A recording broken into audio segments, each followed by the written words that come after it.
Guys, we have some exciting news. The Forties formula is going live on August 14th at the Green Collective at Funan Mall. We are going to dive deep into the science, myths, and struggles around sugar addiction. Breakfast and coffee are on us, thanks to the generous sponsors, Guzman y Gomez. It's a small and intimate event with only 15 spots, so it's first come, first served. Tickets are only $20, and that includes breakfast and $5 towards your purchase at the Green Collective. Come and join us for a conversation that might change the way you eat, think, and feel. The challenge with loneliness is the more lonely you are, the harder it is to break it. Please, can we stop calling these things soft skills? The ability to communicate, the ability to connect, emotional intelligence, all of these things. They're not soft. They're really hard, right? Yeah. Social media at that point was just the most unbelievable lifeline. People reached out to me from like all over the world and said, what can we do? How can we help? Can I send you money? All kinds of things. So even though I had nothing, at least I had the world. You had something. Yeah. So I wasn't really alone. Because I was a single mum with her for a long time, I had to have that, even when she was like teeny tiny, right? Because there is no other parent here, darling. So we're going to have to work this out. We're going to have to communicate. There is no one else to help us. Yeah. Balance doesn't exist for me. I don't believe there's any balance, right? I can't be half here with you two and half with her in Kuala Lumpur. Can't. Right? I made a choice. When you believe that time is sort of infinite, there'll always be time. There is. It's amazing, right? So people always ask me, how do you have time? I think I create it. I just believe there'll be more of it, and then there is. In the last 30 years, we have lost 48% of our empathy as human beings, the skill set of understanding others. So the empathy deficit fundamentally just refers to that lack of understanding. There's data that shows that if you say, like, what's the capital of France? It'll say the capital of France is Paris. Versus if you say, hey, ChatGPT, please could you tell me what is the capital of France? It'll say the capital of France is Paris. It is a beautiful city with the blah, blah, blah. Do you know what I mean? It will give you more information. Oh my gosh. And it's proven. There's a lot of fear around AI. I have zero fear. I think that we are so bad at empathizing with each other. We have such a deficit. If the machines can fix it, then even better. Hallelujah.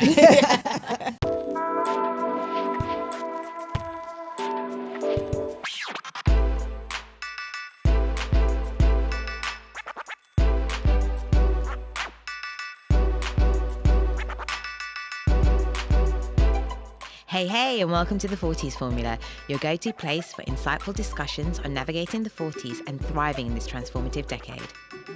We're your hosts, Jasmin and Amanda, two women that are passionate about exploring the challenges and adventures that come with turning 40 and what lies ahead.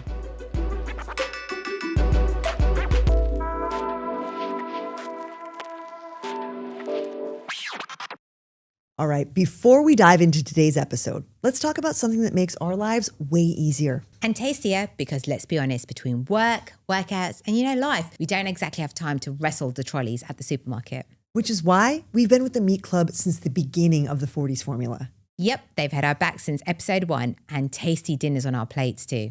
With the Meat Club, you skip the supermarket chaos and get premium nutritious proteins delivered to your door on your schedule. It's a subscription that actually simplifies life. No last-minute grocery runs, just quality meats, seafood, fruits, and veggies always ready when you are. Their mission says it all. Good food is the foundation of a great life. And with the Meat Club's delivery, it's coming literally to your doorstep. This is where quality meets convenience, and we're here for it. All right, TMC drop check. Let's see what we got here. Oh, well, first things first, you can't have Taco Tuesdays without snapper. But what about salmon? Because that's definitely our favorite. Okay, fair enough. But chicken breast, that's the workhorse we're eating every single day. I think it's all about the chicken thighs. Oh my gosh, chicken thighs. I don't know if I could get one down myself, but I do know that this mince makes a mean burger. Who wants burgers when you can have a grass-fed beef eye fillet steak? Okay, that is amazing. But with that steak, I would definitely be serving this delicious broccoli and spicing it up with these chilies. Okay, you've definitely won there. I have got some coriander, some cherry tomatoes. I mean, check out the color on those. And for dessert, strawberries. We also got some fruit for the kids, which they will love. And one of the coolest thing about the subscription, an amazing quality chef's knife and a beautiful wooden cutting board. Honestly, it's the easiest way to eat well without overthinking it. So if you're ready to upgrade your meals without adding to your mental load, head over to themeatclub.com.sg. Sign up for the flexible subscription, no lock-ins, just high quality proteins delivered straight to you. And don't forget to use our code TFF12 to save $12 off your first order. We'll drop it in the show notes, or you can find it on our Instagram. The Meat Club, where quality meets convenience. One of the compelling ideas that I love about you is that you say we are pro-social beings, but we're moving in reverse. We are. But can we be honest? Is there any sort of future, really, with AI and social media and just screens moderating our every move? Is there any future where we're not becoming more and more disconnected from each other? My gosh, I hope so. Because if there's not, I need to stop doing my work now. Yeah, hang up your shoes. Look, I think it's shifting. I think you're right. In many ways, we're shifting apart because of tech, amongst many other things. But I do think in the work I do, we're also coming back together. Because I started this work about 5 years ago with about 300 connections on LinkedIn. And it was just like me and an idea. And I would get up every day and post and hope that someone was listening. They weren't, right? But I would do it again tomorrow anyway. But today they are. Do you mean? So today we've had some really great momentum. So I think, to answer your question really simply, yes, I think there is now an awareness that we need to reconnect. Yeah. But there is also demand. People actually beginning to feel it. They can feel, not always consciously, but they can viscerally feel disconnection. Yeah. We have 52% of the world being lonely. They're now able to, not all of them, but verbalize that, to understand it, to recognize it. So yes, I think that there is a world, there will be a world where we are reconnecting. And you see it all the time. I actually watched a video on Singapore the other day about third spaces. Have you ladies heard about third spaces? No. Oh my gosh, you now need to go and Google. There's loads. There's loads here in Singapore, right? So third spaces, I think they came from New York, but it's a reference to a place that is not the home or office or school or wherever you spend your time. It's a third space where you go to reconnect. Oh, interesting. So for example, I saw there's one here in Singapore, which is a woman who has a laundrette, so a laundry store. But she decided to create community within her laundry store. So when you go to put your washing in the washing machine, you can also connect and have coffee and make friends and feel part of something. That's a third space. And they're popping up all over the place. Like in New York, they're like beautiful art galleries and all kinds of different things all over Southeast Asia. That is an exemplification of people saying, I need people. Yeah. Right? I need community. We want this. I want to feel connected. Yeah. So I think the future's bright. So talk to me, though, about how we seek out places like that, right? So again, you just introduced a new term to us. Yep. Like, how would I, as just, your average layperson, find these places for connection? I think, on the whole, people find it from within their communities. And I think that's why we see, for example, things like podcasting, women's group, community groups, all these things just growing and growing and growing. In the last 2 years, so many people have asked me, Mimi, when are you starting a community like for us? And I'm like, not today, guys, right? But I always say to them, well, what do you want from me? Like, help me understand what it is you're asking from me. And they all just say, well, we just want to be with you and other people, right? We just want to be. People just want to be with other people. So people are finding these spaces by searching, probably, people like me in wherever they are, right? Often they get it wrong. And then they try somewhere else. That is the people that are finding the community. The people that aren't are the ones that are staying at home and doing nothing about it. Because the challenge with loneliness is the more lonely you are, the harder it is to break it. Your confidence goes down, your energy goes down, your immune system goes down, and then it's very hard to break it. Yeah. So I think people are searching for it, and hopefully they're finding it in their communities as well. Amanda, can we talk about how clean Guzmini Gomez's food is? Like, truly clean, not the it has lettuce, so it's healthy kind of clean. Oh, totally. GYG is on another level. There's no preservatives, no artificial colors, no weird additives. It is just proper, real food. I read that they went through 21 versions of their corn chips before they found the one. Now that's commitment. And they fly in their avocados and tomatoes daily from Australia to Singapore. That is the level of commitment I want in my food. You can taste it, whether it's the burritos, the bowls, or those Chipotle seasoned fries.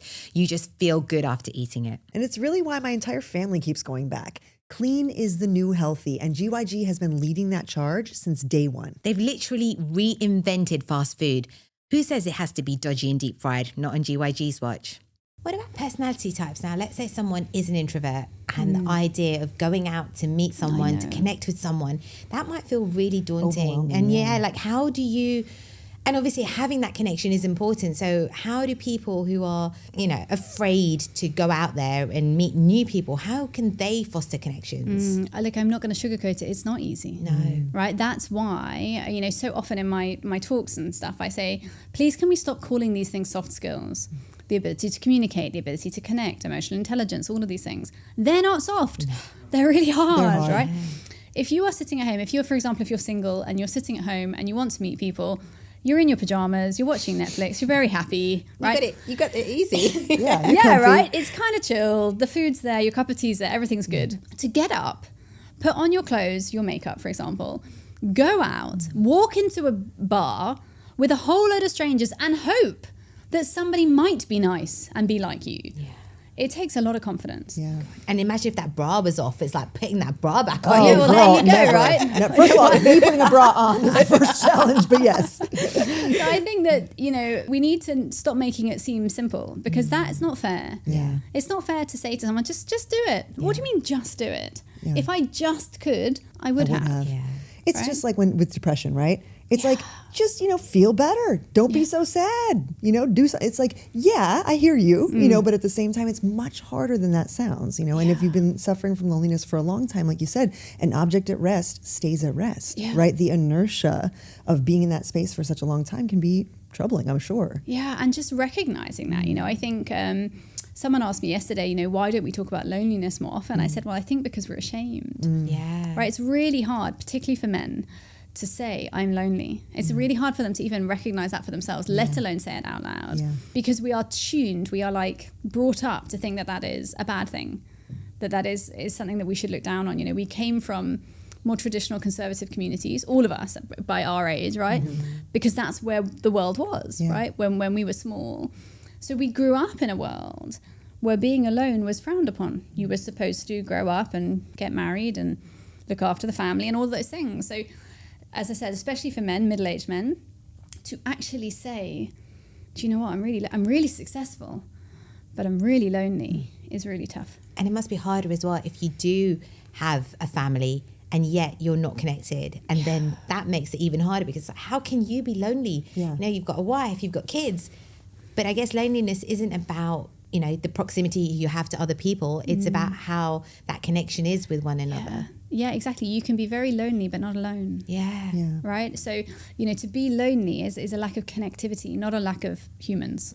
Or you can be surrounded by people. And, recently I was in Dubai talking to a CEO of an energy company. So this man is worth billions of dollars, right? He's extremely successful. He's innovated. He was a startup. I mean, he's just phenomenal, or he's just a phenomenal human.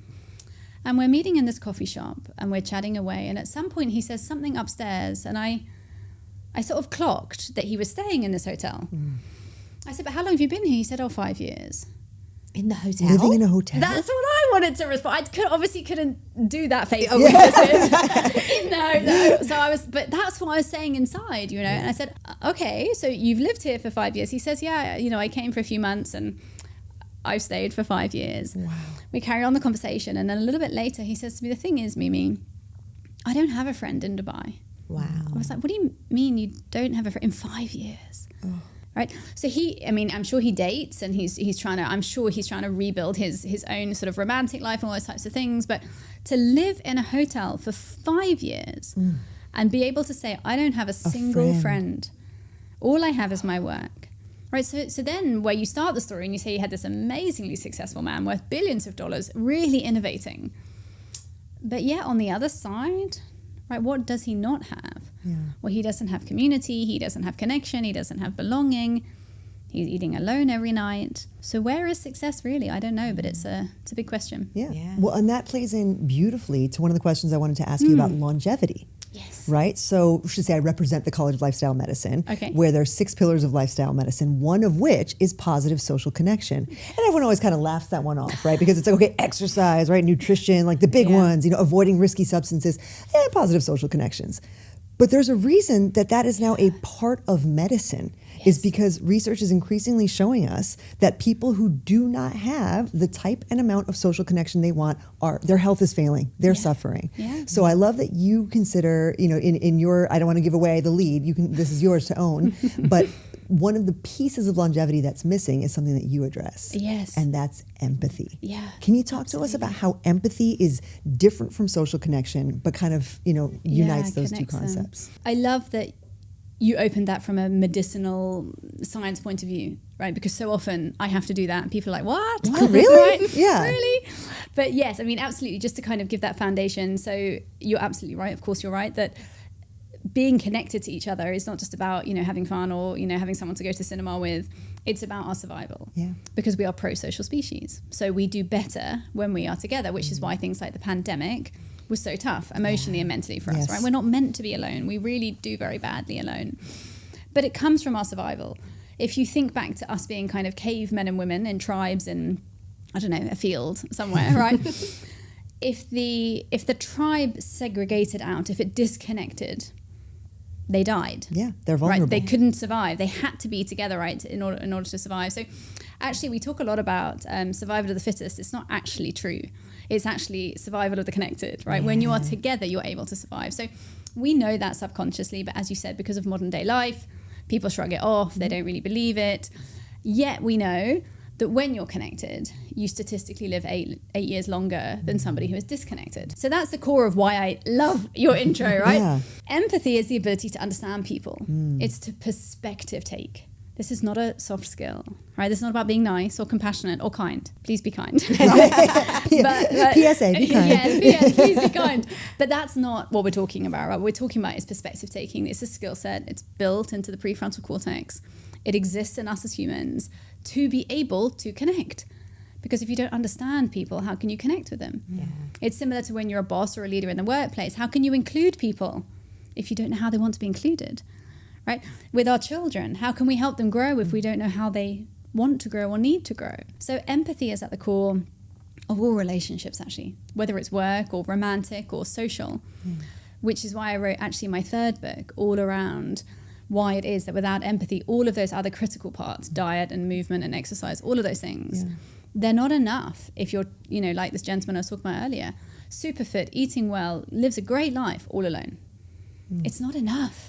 So 8 years, girl. I mean, that's echoing back in my brain. I mean, there are things that you could do that are actively bad that don't take 8 years off your life. Yeah. Do you know what I mean? Yeah. That's huge. Yeah. And when you said perspective taking, that was so interesting to me because empathy, I guess, the way that you just described it, it's the golden rule, is it not? Yeah, treat others the way that you'd like to treat yourself in a way. And it's like, we've forgotten how to do that. Yeah. Because we hide behind these kind of moderated forms of communication, right? Okay, let's give a pro-social media vote here. Because I'm actually a pro-social media person. You may have noticed if you follow my social media. I love the storytelling potential in social media. I love that I can connect with people that I have not seen in 30 years on social media. So I actually really like what social media plays in my life.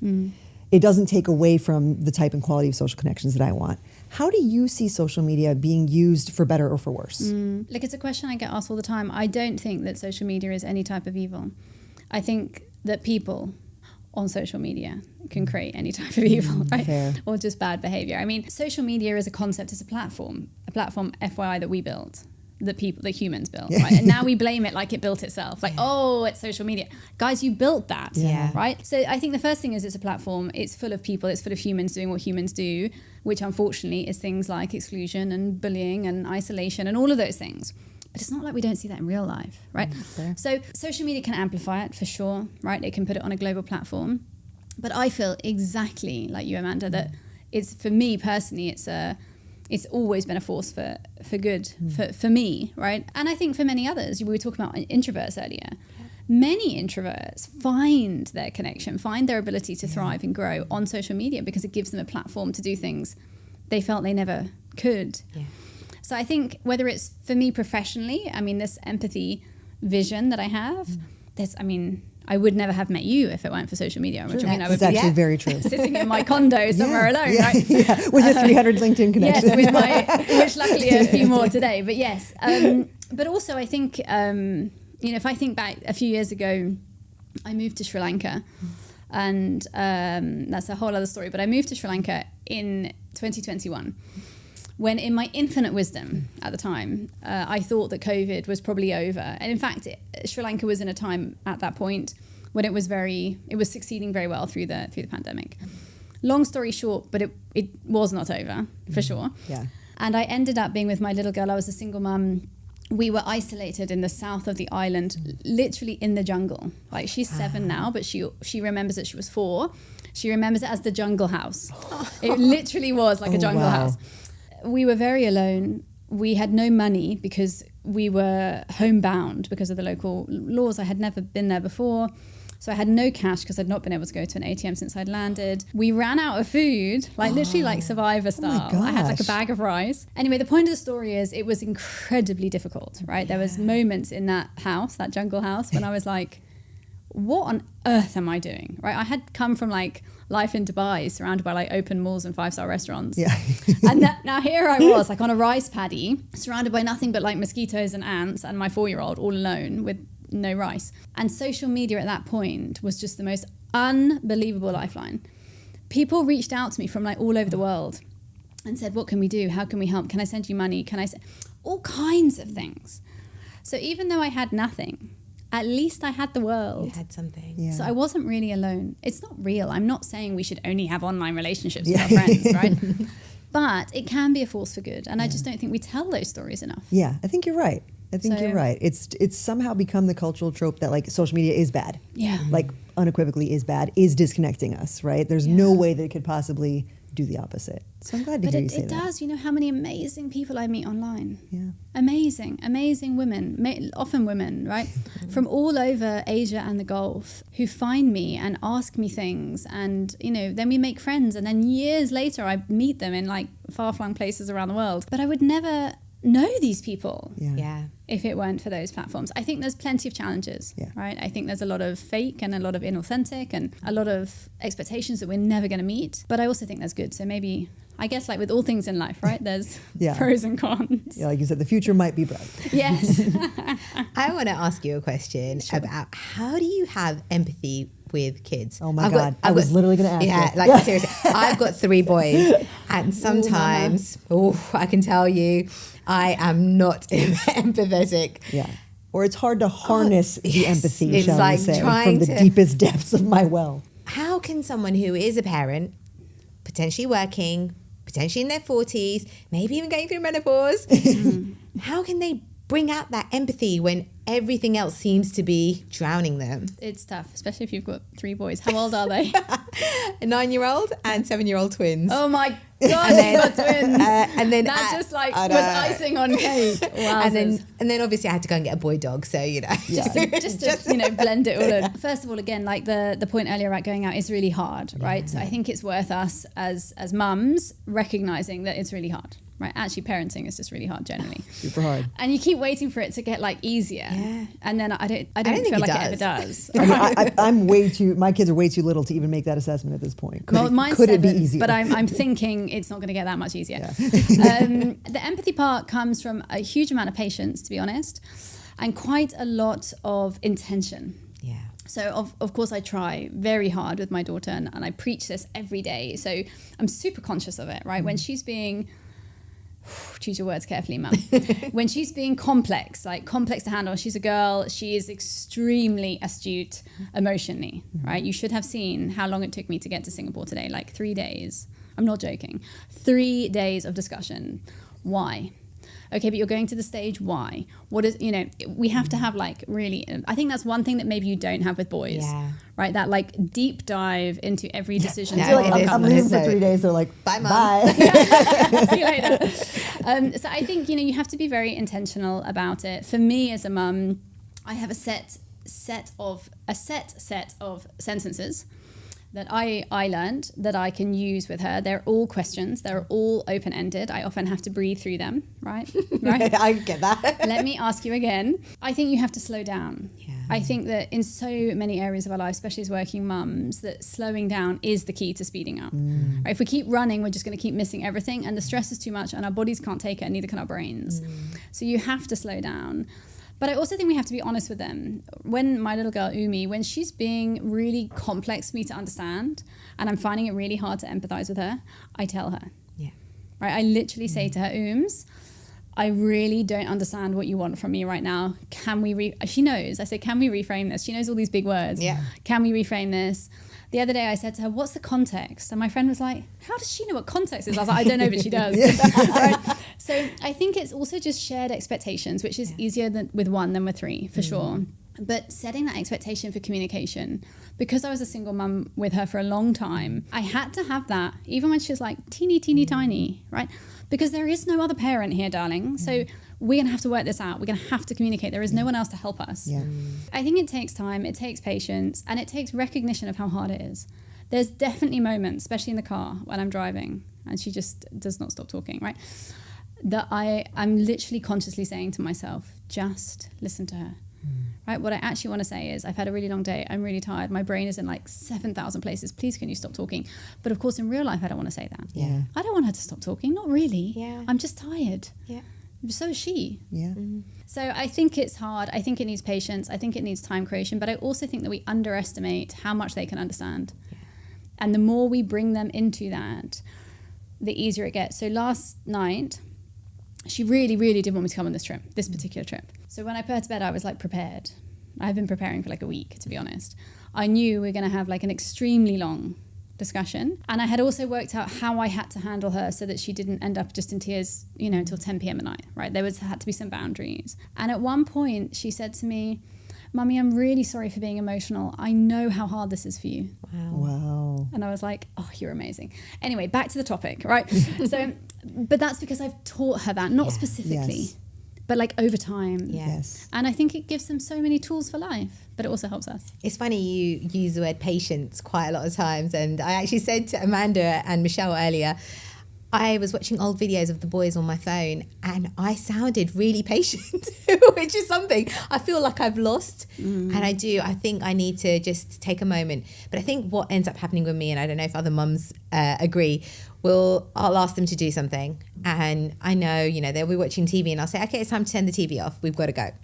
And they won't listen. And I'll have to say it 5 times. But by the 5th time, I've lost my shit. So, we gotta go. Yeah. So that's what I struggle with. But, I think I need to maybe I need to get their attention first and say, right, guys, 5 minutes, we're going, just be a bit more on top of it and try that patience thing. Yeah, what's that P word she kept saying? Patience. But I also think they need managing quite well, like you just said when you said the 5-minute warning. I think it's really, really important. I think we forget how important that is. That their lives until like 15 are just grown-ups telling them what to do practically every minute that they are awake. Wow. You know what? I never saw it like that, but that makes... Can you imagine how exhausted we'd be? Yeah. If I spent just the next hour, Jasmin, telling you, can you move that? Can you do that? Can you put your shoes on? Can you get... Within like 20 minutes, you'd be like, this woman is really annoying. Yeah, get off my back, Mimi. All right. So I think we have to also just understand for them that there is a lot of people telling them a lot of things a lot of the time. Yeah. And when they're not listening, sometimes I'm not sure it's that they're not listening. I just think they're stimulated is such like a cliche word, but just there's a lot going on for them. And I agree with you that you sometimes need to just say, hey, I'm just telling you, this is coming. Yeah. And the other thing I do with my daughter is if they don't listen and you're like, it's the 5th time, turn the TV off. I say to her when the TV's off, how do you think I feel? And she knows to the T. I mean, she can tell me perfectly how I feel. Right? So that also helps because next time when I get frustrated, so she's asked me, she's very grown up, Mummy, when you're angry with me, please don't shout. Just tell me you're angry and I will fix it. Wow. I can't always do it. Right? Sometimes you shout like, turn the TV off. But now I am more able, I did it this weekend, to say, hey, I'm really frustrated, Umi. You need to listen to me because otherwise I'm going to shout and you've asked me not to. She's like, tick, tick, tick, tick. Okay. Yeah, that's amazing. Because that makes her take ownership of it. Like, you're right. I did say that. I asked you to do that. You're doing the thing I asked you. Maybe I can relent a little bit, right? Or maybe I can They can do it. Tune in. We think they can't, but they can. I think boys it's slightly different, but they can do it. Yeah. They just need... Yeah, so I've got this thing where they know we have to leave home by 8 a.m. if we're going to school. And if we are not in the car with the seatbelts on by 8 a.m, we're not listening to Harry Potter or Percy Jackson in the car. No, we're going to listen to the Huberman Lab podcast. And so they are getting ready to jump in the car, have their seatbelts on, and driving off because they definitely don't want to be listening Punishment to by metabolic podcast. health. No, you should make it worse. Be like, you're going to listen to Mummy's podcast. I would. I ready. so would. They actually do want to, but you know, it's the F words. Oh yeah, I forgot about our yeah. explicit. Yeah, we are an Yeah. explicit content podcast. by the way. I think I told you that. Well, so Jasmin, struggles obviously with the patience thing with her kids, and I'm not saying I don't. P.S. But I think where I struggle the most because of all the different hats that I wear is the focus. Yeah, it's I hard. struggle to be present. I really try to live by the mantra, be where your feet are, because of all the different things that I have I to do in a love given that. day. Yeah, so it's Yeah. like if I'm in this podcast studio, this is all we're doing, right? How do you manage that? Because you are a single parent. You travel extensively. You have a multifaceted job and career. Like, how do you stay present? So I think I've never heard that phrase before. Be where your feet Be are. where your feet I are. love that. That's all. I try. But conceptually, I do the same. Yeah. The great thing is I'm no longer a single parent. So I have a partner, and we've been together now for about 4 years. So it has changed my life. Having been a single mum for a long time, whether I could do this now, as much as I do it with no other parent in my life, I think it'd be very challenging because he is like my greatest supporter and he helps me a huge amount. But even so, I travel a lot, and I agree with you. I talk about this quite a lot online as well, that I think where I find my peace is that balance doesn't exist for me. I don't believe there's any balance, right? I can't be half here with you two and half with her in Kuala Lumpur. Can't. Right? I made a choice, and I have to live with that choice. I chose to fly to Singapore to meet with you, to do this podcast. That means, and I have to be honest with myself, I chose not to be with her today. Right, that hurts. It makes me a bit sad saying it, right? But I did, right? I have to be honest with myself. I made that choice. Did I do it because it's my work? Of course, there's a million reasons functionally, but I still made that choice. Yeah. So I think the first thing for presence is for me to be at peace with that. Yeah. That then helps me know that when I'm here, 100% of me is here, right? I also think what's amazing with that is that when you believe that time is sort of infinite, there'll always be time. There is. It's amazing. Right? So people always ask me, how do you have time? I think I create it. I just believe there'll be more of it, and then there is. So a few years ago, I changed my language really consciously to never say I don't have time or I didn't have time, but to I won't create or I didn't create time.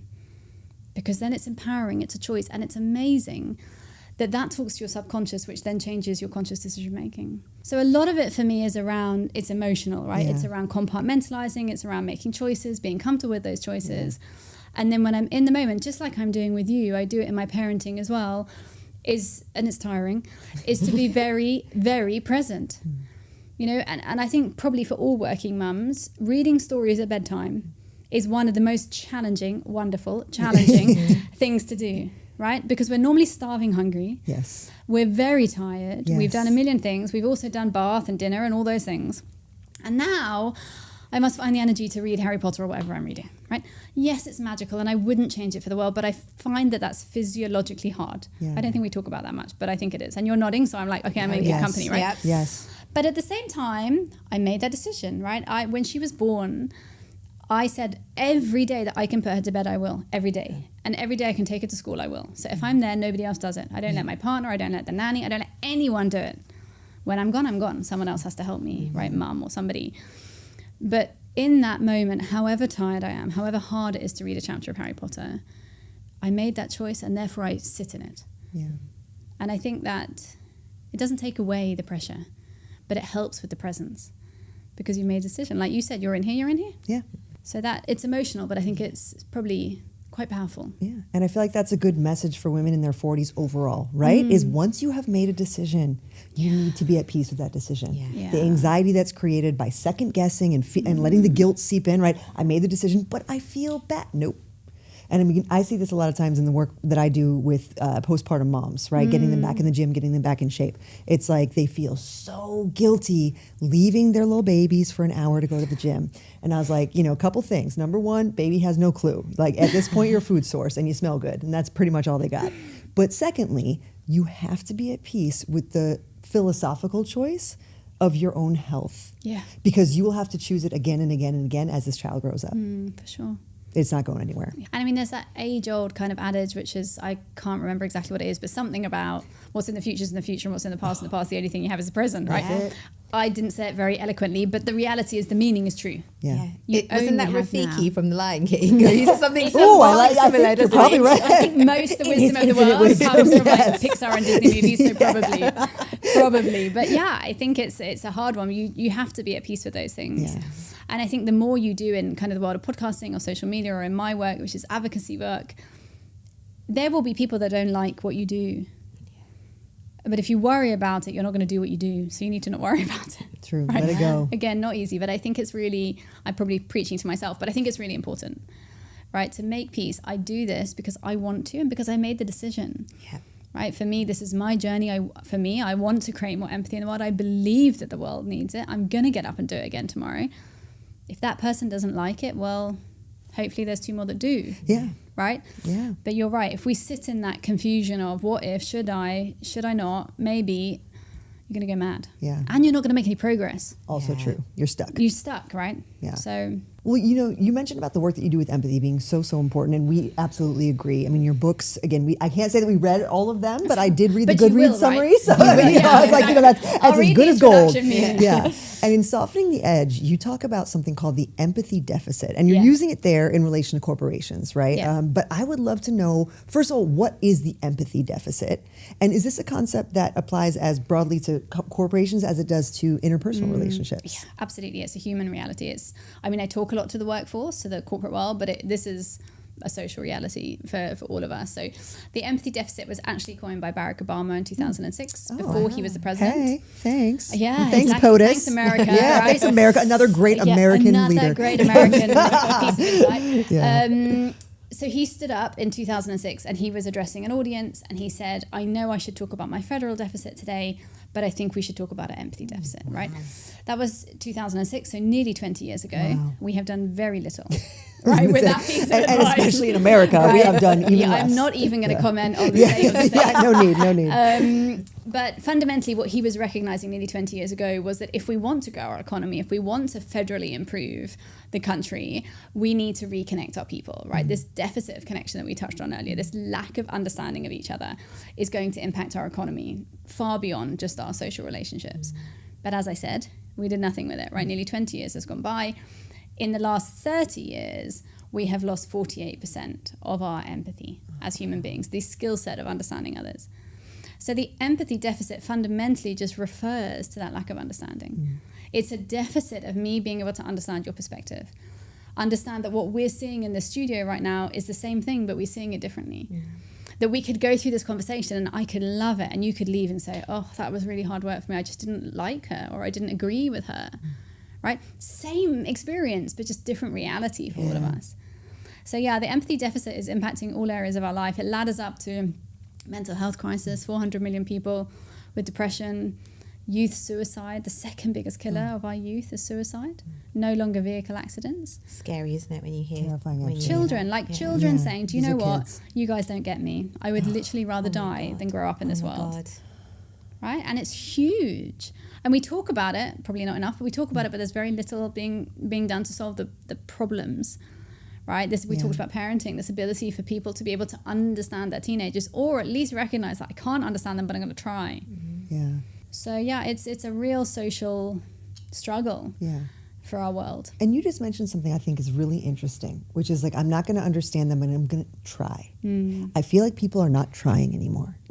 Right? They're just like, because of, again, back to social media and its negative sides, right? Your algorithms that are feeding you exactly what you want to see in the echo chamber that you believe in. We are less and less able to say, hey, I actually want to understand you. Do you find that? Yeah, we're less and less able because we're not teaching people to do it, you know? So even if we go back to kids, we tell our children to listen, right? Listen to me, listen to mummy, listen to auntie, whoever. But we don't teach them to listen. Right? And it is a teachable skill. So you're right. I think people are less and less aware of it and less taught because we travel so much, not just us as expats, but just social structure, right? Urbanization, people moving out of rural areas. As humans, we grew up. I mean, I spoke earlier about cavemen and women, but if you fast forward a couple of 100,000 years, but then we're in towns and villages, right? Still, we grew up in our town and in wherever you grew up, America somewhere. at that time, we lived in the village. We married people in the village. We got married there. We worked there. We had our babies in the village. The children went to the school and the teachers were from our village. And then the cycle continued. So we had community, right? We had shared knowledge. Yeah. I didn't need to inquire about my neighbor really that much because I knew, because we all know he's this and he's a bit grumpy and he likes this and he doesn't like that, right? Everybody knew there was shared social currency. But of course, today, there is no shared social currency because nobody even knows their neighbors, right? So then it becomes... That's so true. Right? I don't know I don't think Do I you? have to be honest. I mean, I say hello when I see them, but I don't know their names. No, I don't Isn't either. that mad, right? It's crazy when you think about it. I knew, obviously, my neighbours growing up. Yeah. I knew the Yeah, people who lived same. next door to us. So now no. And they weren't connected. Like my house is literally sandwiched in with their house. We share a wall, you know. So, and I still don't know their names. You're right. Yeah. I do know my neighbors, but especially the ones that are right next to me. But, you know, it's not actually because of me. She went out of her way to know me, and I was so grateful. Wow. Like at Christmas, she brought me a pie. She's American. She brought me a pie, like a whole pie. Yeah. And she'd bought it, not made it, which actually in this context I thought was even more special because she'd actually spent her money to go and buy me this pie and come on Christmas and get like that old-fashioned like neighbor thing. Yeah. Yes. I was like, this is amazing. I told everyone. Was it my was neighbor it an brought me a apple pie. Yeah. No, it was apple. It was an apple pie. I love it. But how amazing, right? That small moment. I didn't post on social, but I could have. Yeah. Right? It was that powerful, that moment where she stepped into my world. And it was a risk for her because I could have not been home. I could have been rude or, you know, any of those things. But she went out of her way. She took that social risk to say, I think my neighbor would appreciate this. And she did it. And it's so unheard of now. Yeah.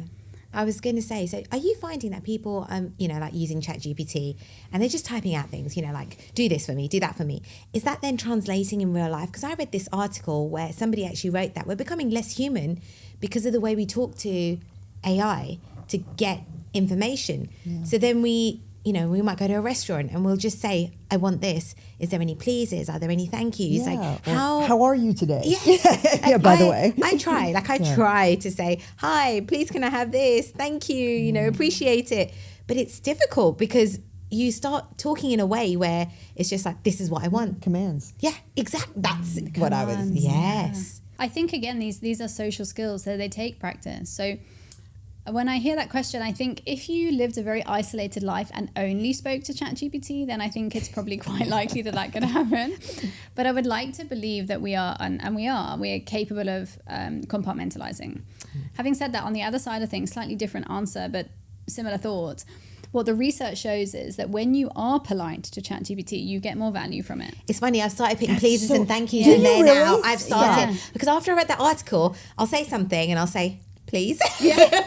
Right? But the research shows that the results are better. Right? That's interesting. Yeah, so they are. So there's data that shows that if you say, like, what's the capital of France? It'll say the capital of France is Paris.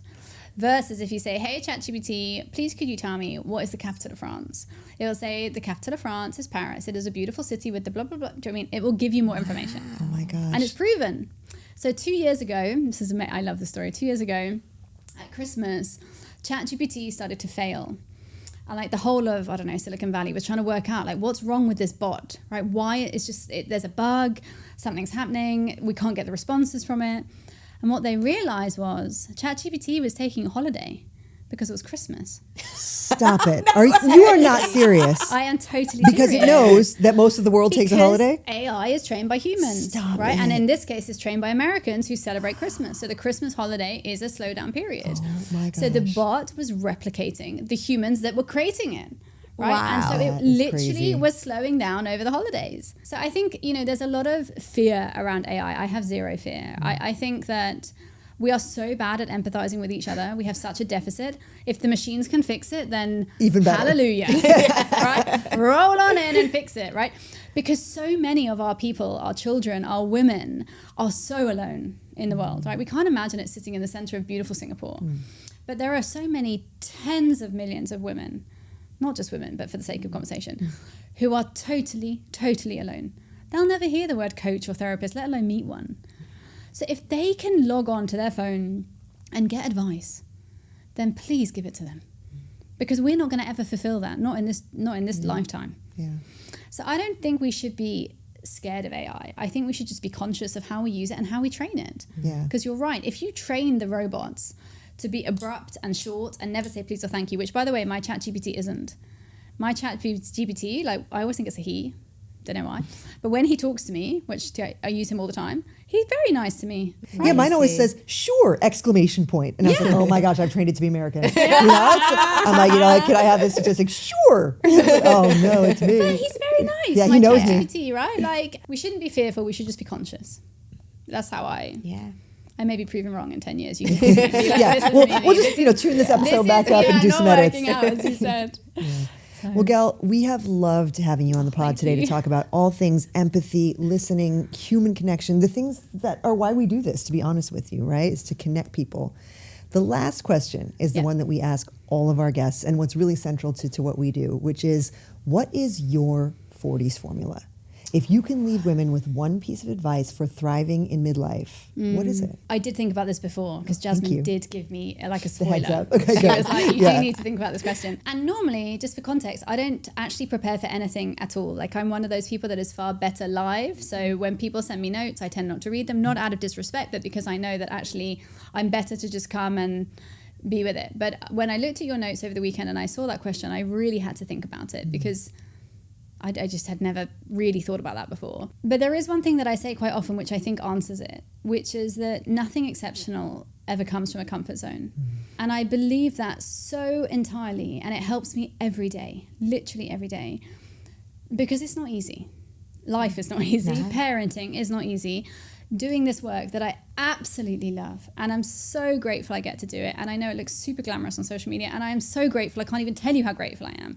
But it's really hard, right? It's really, really hard. It's really hard to leave my daughter at 4 a.m. and have to replace me with a teddy bear, and then she wakes up at 5 to 6 and calls me at the airport. That's really hard, right? It's really hard to travel around alone and land in cities that you don't know, and all of these things. It's really hard to not know where your money's coming from when you're building a business and you've got cash flow challenges and all of those things, but we don't talk about it. But what I always remind myself is, well, if it was easy, everybody would do it, right? If it was easy, it wouldn't be great, because if it was easy, it would just be boring, right? Probably. So I think that's really powerful. I believe it's really true. I don't think anything exceptional comes from just being comfortable. I think we have to push ourselves, and probably throughout our 40s, it's going to happen more and more and more because our children are going to grow, our bodies are going to change, life changes. Yeah. But I also think that there are more women in their 50s and 60s thriving now than ever in history. So I feel like we have a lot to look forward to. That is so, again, uplifting for all of us. And I think you're also right. We're just getting better at this, man. Yeah, I think so. I hope so. Doing hard shit. Yeah, exactly. Like doing hard shit. Yeah. It's true. All right. Well, thank you so much for being with us today, Mimi. Really appreciate it. Thank you for having me. Go connect with a million other people now, okay? Or at least 999,000. Yeah, okay? Exactly. I'm a little bit closer. You got a little closer today. Thank you for having me. Oh, thank you. Right, guys, let's talk about perimenopause for a second. One moment you're feeling like yourself, and the next everything seems to shift. Your body's making changes that can leave you feeling out of control, and that's when it starts to feel like a bit of a roller coaster. But here's the good news. Strength, both physical and mental, can be your anchor through it all.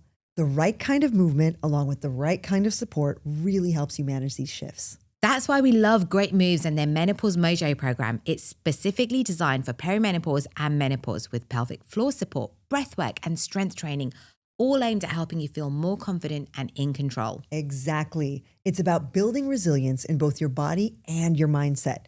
You can't stop the changes, but you can take charge of how you respond.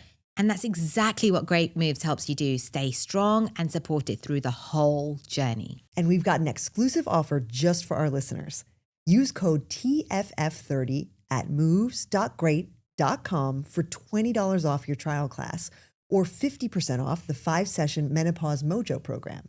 Guys, you know we love coffee. And if you want to show us some love, you know you can always get us one. Just visit buymeacoffee.com/the40s formula. Cheers. Before we go, please remember to hit subscribe and take a moment to support the 40s formula by leaving a review on your favorite podcast platform. Your reviews will help us to reach more people and allow us to continue to bring valuable content. It should only take a moment, and it's a free way for you to support the show.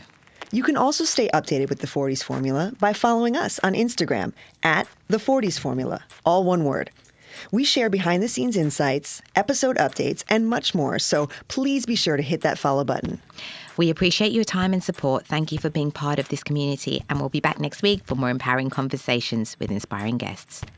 Bye.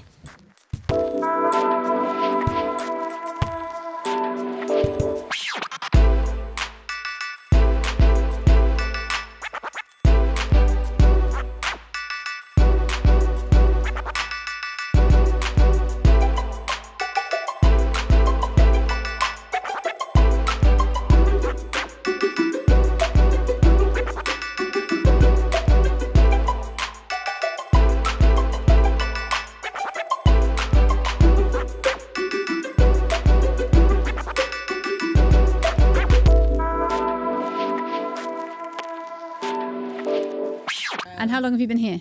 13 years. Oh my gosh. Yeah, And you- while. Yeah, 10 only. Only. Only. No, you're more Singaporean. Yeah, but I'm pretty Singaporean. Yeah. Yeah, I married a Singaporean. My kids are all Singaporean. Okay. So, yeah, so I'm a lifer, as it were. Oh, I'm envious of you. I would love to be a lifer in Singapore. It is pretty great. Yeah. Would you come down this way then? Or I have lived here. Okay. I lived here for a couple of years. I messaged my partner who has also lived here for 5 years. Oh, okay. And I just said that, we don't want to live here. It's just too expensive. Yeah. Yeah. Right, come we live in on. KL. We get literally 80% of Singapore for 1/7 of the price. Yeah. It doesn't make sense, but there's like a subconscious joy in this city that every time I land, it comes back. that is what you want. You want those like happy memories to every time you come here, you feel that. I feel it. Yeah. Yeah, I really do. So I miss it, but I come enough for work. You get your little Singapore taste. Yes, I get to taste, and then I go and buy, nasi lemak for $1 instead of 10. Yes. Well, and again, if you talk to any Malaysians, right, they're like, it's obviously better in Malaysia anyway, Obviously. right? So it's $1 and it's 10 times better. Yes, right? obviously. So obviously, I love it, Gal.